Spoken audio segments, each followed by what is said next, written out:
पार्लरच्या कोर्सला. तर मी ते अटेंड केलं. मला म्हटली आहे तू सहज बघायला कसं वाटते तुला वगैरे. तर मी बघितलं आणि जागेवर मला इतके सुंदर रिझल्ट त्याचे आवडले ना. खूपच सुंदर आहे पोटली रिझल्ट, पोटली फेशियलचा रिझल्ट. त्यामुळं आणि ही माझी स्टुडंट सारिका आहे.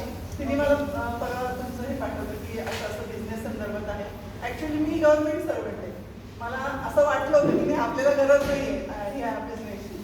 परंतु जेव्हा सारिकाने सांगितलं मॅडम तुमचं पण स्वप्न आहे दुबईला जायचं, तुम्हाला फिरायला आवडतं, तर तुम्ही या माध्यमातून ह्याच्यातनं काहीतरी करू शकता. मग त्याबद्दल मला थोडं मी गरज होते आणि मॅडमने आता जो व्हाय क्लिअर केला, आपला व्हाय कन्सेप्ट क्लिअर केला, त्याच्यातनं मला वाटलं की नाही आय शुड बी जॉईन.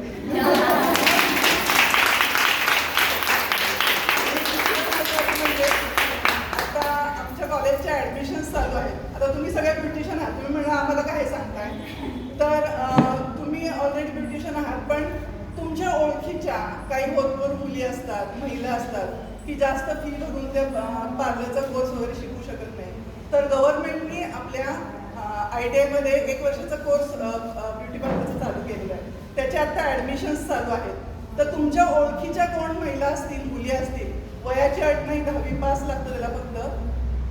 आणि फी अगदी कमी आहे आपली. ओपनसाठी 1750 रुपये आणि कास्टसाठी 950 रुपये फी.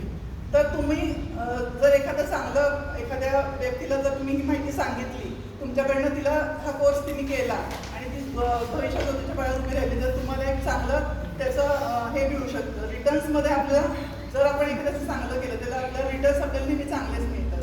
तर तुम्ही जर असं कोणाला सांगितलं तर मी तुम्हाला एक पॅम्पलेट देते.